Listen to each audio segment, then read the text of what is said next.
Welcome to বৈঠকখানা। এই ভিডিওটা না দেখলে কিন্তু মিস করে যাবে।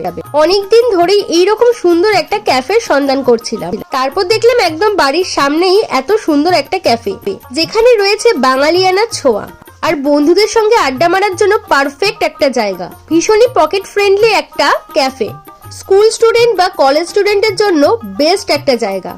বন্ধুদের সাথে একসাথে বসে চা, কফি, ম্যাগি, মোমো খাওয়া দাওয়া আর তার সাথে জমিয়ে আড্ডা। আর এখানকার খাবার দুর্দান্ত। চাইলে গিটার নিয়েও কিন্তু এখানে গান বাজনাও করতে পারো। আর এখানকার ওনার বানিদা ভীষণই ভালো মানুষ, এতটাই হোমলি অ্যাটমসফিয়ার যে মনেই হবে না যে কোনো ক্যাফেতে বসে আছো। আর এখানে চাইলে কিন্তু বন্ধুদের বার্থডেও সেলিব্রেট করতে পারো। নর্থ কলকাতার এত সুন্দর একটা ক্যাফেতে যদি না আসলে তাহলে কি করলে? তো দেরি না করে ঝটপট বন্ধুদেরকে ট্যাগ করো আর এখানে চলে আসো। অ্যাড্রেস আমি কমেন্ট বক্সে দিয়ে দিচ্ছি। তো আজকের মতো টাটা, দেখা হবে নেক্সট ব্লগে।